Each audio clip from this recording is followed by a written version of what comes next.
বন্ধুরা, আজকের এই ভিডিওটা তোমাদের মধ্যে একটা গুরুত্বপূর্ণ বিষয় বা এমন একটা ইম্পর্টেন্ট বিষয় হয়ে দাঁড়াবে যেটা তোমাদের জানা খুব দরকার বা অতি প্রয়োজন।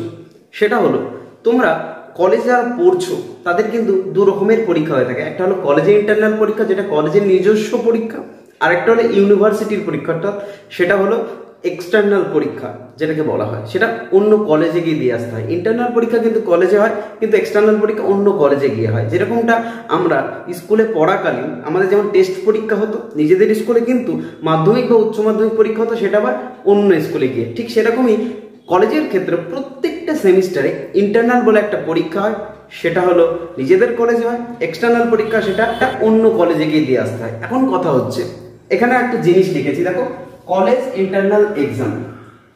খুব ভালো করে অত্যন্ত গুরুত্ব সহকারে মন দিয়ে বুঝবে। তো দেখো, বেশ দুটো কথা আমি লিখেছি। একটা বলছে ইন্টারনাল এক্সামে ফেল করলে কি হবে, আর একটা হলো পরীক্ষা না দিলে কি হবে। দেখো, এই যে জিনিসটা, ফেল করলেও বা কি হয় আর পরীক্ষাটা না দিলেও বা কি হয়, তো নিজেদেরই কলেজের পরীক্ষা, এটা আমি কেন বা দেবো, কি দরকার আছে, কি প্রয়োজন আছে। দেখো, যদি কোনো কলেজে পরীক্ষাটা এক্সটার্নাল এক্সামে 50 হয়, তো সেরকম ইন্টারনাল কলেজেও একটা নির্দিষ্ট নাম্বারের পরীক্ষা নেওয়া হয়।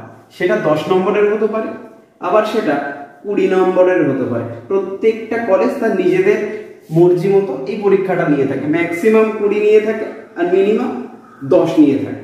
তো প্রত্যেকটা কলেজে আশা করি 20 নম্বরের করে পরীক্ষাটা হয়। এখন কথা হচ্ছে, এই 20 নম্বরের পরীক্ষা, এই 20 নম্বরের পরীক্ষা যদি আমি না দিই, ইন্টারনাল পরীক্ষাটা আমি না দিই, তাহলে কি হবে, কি হবে।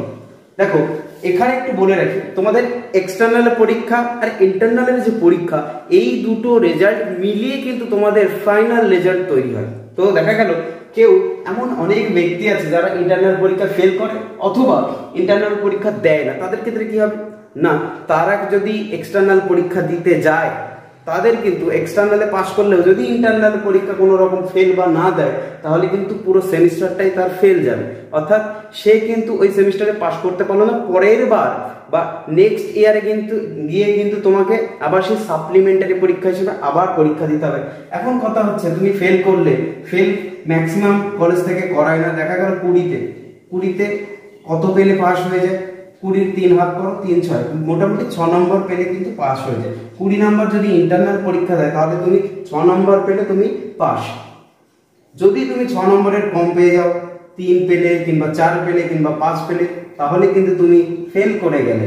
এই ফেল করলে কিন্তু তোমাকে আর এক্সটার্নালের জন্য অ্যালাউ করা নাও হতে পারে। এমন অনেক ক্ষেত্র আছে যেখানে এক্সটার্নাল পরীক্ষায় বসতে দেওয়া হয় না। কিন্তু এরকমটা হয় না কখনোই যে ইন্টারনালে ফেল করার পরেও এক্সটার্নাল পরীক্ষা দিতে পারিনি। বিশেষ কয়েকটি স্থান অনুযায়ী এটা হয়ে থাকে। তো দেখো, এবার কথা হলো, পরীক্ষা ফেল করলে কি হবে, তুমি এক্সটার্নাল পরীক্ষায় বসতে পারবে, এক্সটার্নালে তুমি বসতে পারবে, কিন্তু ইন্টারনাল যেহেতু তোমার ফেল আছে, তাহলে পুরো সাবজেক্টটাই তোমার ফেল আসবে। এবার দেখা গেল তুমি পরীক্ষা দিতে পারলে না, কোনো কারণে দেখা গেল তোমার শারীরিক অসুস্থতা বা অন্য কোনো কারণে তুমি পরীক্ষাটা দিতে পারলে না, তাহলে এই ক্ষেত্রে কি করণীয়, এই করণীয়টাই কিন্তু আজকে আলোচনা করতে যাচ্ছি। দেখো, খুব সুন্দর করে বুঝবে। দেখা গেল তুমি পরীক্ষাটা দিতে পারলে না তাই অসুস্থতার জন্য। এই শারীরিক অসুস্থতার একটা মেডিকেল সার্টিফিকেট তুমি বের করবে এবং নির্দিষ্ট ডিপার্টমেন্ট, তোমার যিনি HOD আছেন, হেড অফ দ্য ডিপার্টমেন্ট, তার কাছে গিয়ে কলেজের প্রিন্সিপালের সই নিয়ে কিন্তু জমা দিয়ে আসবে যে না, আমার শারীরিক অসুস্থতা বা অন্য কোনো কারণে আমি এই পরীক্ষাটা দিতে পারিনি, আমার জন্য পুনরায় অন্য একটা নির্দিষ্ট দিনে এই পরীক্ষাটা আবার নেওয়া হোক, যেহেতু আমার শারীরিক অসুস্থতা বা অন্য কোনো কারণ ছিল তাই। এখন কথা হচ্ছে, যদি ওই HOD ডিপার্টমেন্টের HOD তোমার যদি এই লেটারটি বা এই মেডিকেল সার্টিফিকেটটি গ্রহণ করে, তাহলে কিন্তু তোমাকে আবার পুনরায় পরীক্ষা নিয়ে তোমাকে পাশ করিয়ে দেওয়ার ব্যবস্থা করা হবে। নতুবা তুমি কিন্তু ইন্টারনাল পরীক্ষায় ফেল করে গেলে এক্সটার্নাল পরীক্ষা তুমি যত নাম্বারই তোল না কেন, তুমি কিন্তু ফেল হয়ে যাবে। এখন কথা হচ্ছে, ইন্টারনালের পরীক্ষাতে কিভাবে ভালো একটু নাম্বার তোলা যায়, এই সংক্রান্ত বিষয়ে কিন্তু অন্য একটা ভিডিও চ্যানেলে আছে আপলোড করা, তোমরা সেখান থেকে দেখে আসতে পারো।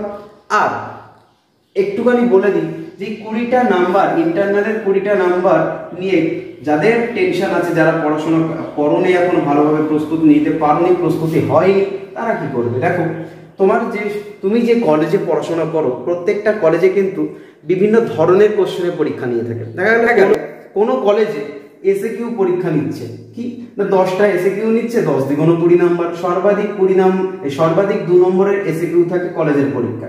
আরেকটা দেখা গেল নিচ্ছে বড় কোশ্চেন অর্থাৎ এলএকিউ, তো সর্বাধিক সেখানে 5 নম্বরে নিতে পারে আর নাহলে 10 নম্বর। এখানে কিন্তু তোমাদের কোশ্চেনটা সেটআপ তৈরি হয়।